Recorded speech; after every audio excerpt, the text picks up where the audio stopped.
Hello दोस्तों, good morning. आज हम लोग बहुत दिनों के बाद यूट्यूब पे एक वीडियो देखेंगे जो इतिहास विषय से संबंधित है। और इतिहास विषय में भी पाषाण काल जो चैप्टर है उससे संबंधित है। ठीक है, तो इसमें कुल 10 क्वेश्चन होंगे और हम लोग जल्दी से जल्दी इसको रिवीजन करेंगे। रिवीजन के तौर पर इस वीडियो को लेंगे क्योंकि डिटेल्स देखने के लिए हमारे प्लेलिस्ट में जाइएगा तो पाषाण काल का वीडियो मिलेगा। ठीक है, तो चलिए आज का जो ये सीरीज है इसका शुरुआत करते हैं और देखते हैं, फटाफट रिवीजन करते हैं। जो भी थोड़ा होगा मैं डिटेल्स इसका बताते जाऊंगा। ठीक है, तो देखिए पहला क्वेश्चन है कि भारत में सर्वप्रथम पूर्व पाषाणकालीन उपकरण रॉबर्ट ब्रूसफुट को मिला था, किस ईस्वी में पूछ रहा है कि मिला था। तो हम लोग के सामने ए ऑप्शन है 1860, बी ऑप्शन है 1863, सी ऑप्शन है 1873 और डी ऑप्शन है 1878। तो जो ये ब्रूस फुट थे इनको 1863 यानी कि बी नंबर ऑप्शन जो है वो सही होगा। इनको चेन्नई के निकट जो पलवरम में पाषाण कालीन निर्मित कुछ औजार मिले थे जो 1863 ईस्वी में मिले थे। आपका सही आंसर क्या होगा? 1863। दूसरा क्वेश्चन हम लोग देखते हैं कि खाद्य उत्पादन परक अर्थव्यवस्था संबंधित है। तो देखिए हम लोग देखेंगे कि नवपाषाण काल में जो खाद्य का उत्पादन की शुरुआत होती है। खाद्य के उत्पादन की शुरुआत में हम लोग देखेंगे कि कौन कौन से जौ था और गेहूं। जौ और गेहूं की शुरुआत सर्वप्रथम होती है। ठीक है, तो हम लोग का आंसर क्या होगा? ये ए नंबर हो गया मध्य पूर्व पाषाण काल से, बी नंबर हो गया उच्च पूर्व पाषाण काल से, सी नंबर हो गया मध्य पाषाण काल से और डी नंबर हो गया नवपाषाण काल से। तो हम लोग क्या देखें कि नवपाषाण काल में जो खाद्य उत्पादन की शुरुआत होती है। और देखिए खाद्य उत्पादन के शुरुआत में हम लोग देखेंगे कि कुछ स्थल जो मिले हैं, जैसे कोल्डिहवा से चावल मिला है प्राचीनतम, और मेहरगढ़ से गेहूं का प्राचीनतम साक्ष्य मिला है।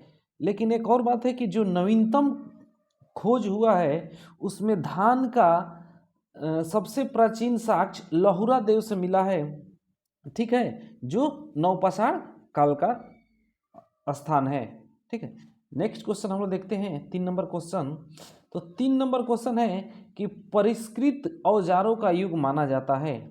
तो देखिए जो निम्न पूरा पाषाण काल है, ए नंबर क्या होगा हमारा? निम्न पूरा पाषाण काल। बी नंबर होगा उच्च पूरा पाषाण काल, सी नंबर होगा नवपाषाण काल और डी नंबर हो जाएगा मध्य पाषाण काल। तो इसका सही आंसर होगा उच्च पूरा पाषाण काल, यानी कि हमारा बी नंबर सही होगा। इसमें क्या हुआ कि जो नए चकमकाते मतलब कि चमकते हुए उद्योग की स्थापना होती है उच्च पूरा पाषाण काल में। ठीक है, और इसी काल में एक और है कि जो आधुनिक मानव है होमोसेपियंस, उसका भी उदय इसी काल में होता है। और इस काल की सबसे प्रमुख विशेषता क्या थी? ब्लेड आकार के जो हथियार थे ना, वो थी इस काल की सबसे प्रमुख विशेषता। ठीक है, चलिए नेक्स्ट क्वेश्चन हम लोग देखते हैं 4 नंबर क्वेश्चन कि चावल का प्राचीनतम प्रमाण पाया गया है। तो देखिए अभी जो नवीनतम साक्ष्य है उसके अनुसार तो उत्तर प्रदेश ही है, और उत्तर प्रदेश में कौन सा जगह है? संत कबीर जिले में जो लहुरा देव है वहाँ पे ये जो चावल का धान का सबसे प्राचीनतम साक्ष्य मिला है। यहीं से हम लोग देखें कि कितने पुराने थे, तो ये 8000 से 9000 ईस्वी पूर्व पुराने चावल के साक्ष्य यहाँ से या धान के साक्ष्य प्राप्त हुए हैं। ठीक है, नेक्स्ट क्वेश्चन हम लोग देखते हैं 5 नंबर। देखिए 5 नंबर क्वेश्चन है कि जोरवे संस्कृति के स्थलों में अधिवास विन्यास का सबसे अच्छा प्रमाण मिला है। तो देखिए जो जोरवे संस्कृति है ये कहाँ है? तो ये इनाम गांव में है।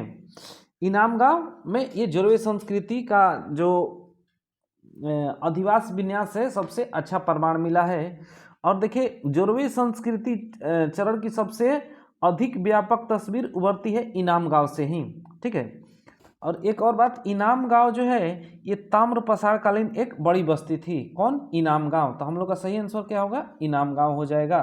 ठीक है, नेक्स्ट हम लोग देखते हैं 6 नंबर क्वेश्चन कि अनाज की उपज प्रथम बार प्रारंभ हुई।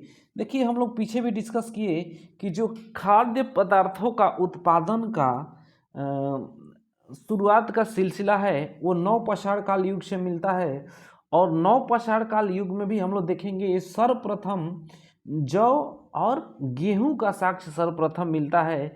लेकिन एक और बात मैं बताया कि नवीनतम जो साक्ष्य है उसके अनुसार लहुरा देव, यानी कि यूपी के जो लहुरा देव है संत कबीर जिले में स्थित है, वहाँ से प्राचीनतम साक्ष्य मिले हैं। और प्रथम बार कहाँ से प्रारंभ हुआ? तो नवपाषाण युग से, यानी कि नवपाषाण युग हमारा सही आंसर होगा। ठीक है, नेक्स्ट हम लोग देखते हैं 7 नंबर क्वेश्चन। कहता है कि 1863 में रॉबर्ट ब्रूसफुट को हस्तकुठार मिला था। कहाँ से मिला था? तो हम लोग पीछे भी डिस्कस किए हैं कि जो पलवरम नामक स्थान है, पलवरम नामक स्थान, ये यहाँ से जो रॉबर्ट ब्रूसफुट थे उनको उपकरण मिले थे। ठीक है, और पाषाण काल बस्तियों के अन्वेषण से का शुरुआत कहाँ से? यहीं से होता है। कौन कितने ईस्वी में? 1863 ईस्वी में पाषाण काल निर्मित औजार प्राप्त हुआ था यहाँ से। ठीक है, चलिए नेक्स्ट क्वेश्चन हम लोग देखते हैं 8 नंबर कि ब्लेड और ब्यूरिन चारित्रिक उपकरण है। तो जो ब्लेड और ब्यूरिन है वो उच्च पूरा पाषाणिक संस्कृति के उपकरण है। ठीक है, तो यानी कि इसके अनुसार क्या हो जाएगा? ऑप्शन के अनुसार ये हमारा सही हो जाएगा, ऑप्शन बी नंबर। ठीक है, और एक बात है कि जो मध्य पूर्व पाषाण काल है उसमें जैस्पर, चर्ट, फ्लिंट आदि जैसे पत्थर से युक्त हथियार मिले हैं। यानी कि इस प्रकार के हथियार मिलते थे इसी से बने हुए। और इसी काल को माइक्रोलिथिक या सूक्ष्म पाषाण काल भी कहा गया है। किसको? मध्य पूर्व पाषाण काल को। ठीक है, नेक्स्ट हम लोग देखते हैं क्वेश्चन 9 नंबर है। इसको देखिए कालक्रम के अनुसार सजाना है कि सबसे पहले कौन सा कालक्रम आया था। तो देखिए अगर हम लोग देखें कालक्रम को तो कालक्रम में ये देखेंगे कि सबसे पहले कौन सा आएगा। तो सबसे पहले हम लोग देखेंगे कि पाषाण काल से भी पहले का काल को हम लोग क्या कहते हैं? पूर्व पाषाण काल कहते हैं। और उसके बाद कौन सा आएगा? तो नवपाषाण काल आता है। फिर आप लोग हड़प्पा सभ्यता में देखेंगे कांस्य युगीन सभ्यता आता है। उसके बाद लौह युग आता है, क्योंकि लोहे का हम लोग देखेंगे प्रयोग सबसे लास्ट में हम लोग को देखने को मिलेगा उत्तर वैदिक काल में मिलेगा कि युद्ध में प्रयोग हो रहा है लगभग 1000 ईस्वी के पूर्व में। जबकि हम लोग महाजनपद काल में देखते हैं कि 6ठी शताब्दी ईस्वी पूर्व में लोहे का प्रयोग कहाँ? खेती में किया जाता है। और इसी खेती के वजह से हम लोग देखेंगे कि महाजनपद बनेंगे। क्यों? क्योंकि देखिए जब भी कोई भी जगह बनता है यानी कि विकास होता है तो कहीं ना कहीं शहर, सिटी या जो भी बड़ा राज्य बनेगा वहाँ उत्पादन अधिशेष यानी कि आपके खाने से ज़्यादा होगा, तभी तो आप मार्केट का तलाश कीजिएगा कि नहीं खाने से ज़्यादा है तो उसको मार्केट में बेच दे। ठीक है, तो इस प्रकार से, और इसी युग को क्या बोलते हैं? लौह का आना एक क्रांतिकारी बोलेंगे, क्रांतिकारी काल बोलेंगे लोहे के आने के कारण। ठीक है, तो इसका सही आंसर क्या होगा? फर्स्ट नंबर पे पहला पे हो जाएगा ये आपका पूर्व पाषाण कालीन, दूसरा पर नवपाषाण, तीसरा पर कांस्य युगीन और चौथा पर लौह युग।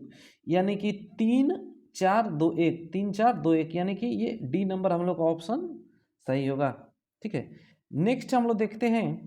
नेक्स्ट क्वेश्चन होगा 10 नंबर, यानी कि आज का लास्ट क्वेश्चन होगा का प्राचीन भारत में कृषि के प्राचीनतम उल्लेख कहाँ से मिलते हैं। तो देखिए प्राचीन भारत में हम लोग देखेंगे कृषि के जो प्राचीनतम उल्लेख है वो इस ऑप्शन के अनुसार तो मेहरगढ़ हो जाएगा, क्योंकि मेहरगढ़ से हम लोग देखते हैं कि गेहूं का सबसे प्राचीनतम साक्ष्य इसी मेहरगढ़ से मिलता है। जबकि ये अभी नवीनतम खोज के अनुसार देखिएगा कि चावल का साक्ष्य लहुरा देव से प्राप्त होता है। ठीक है दोस्तों, तो आज के लिए इतना ही, फिर देखते हैं हम लोग नेक्स्ट सेशन में 10 क्वेश्चन ऐसे ही जल्दी से। ठीक है, थैंक यू।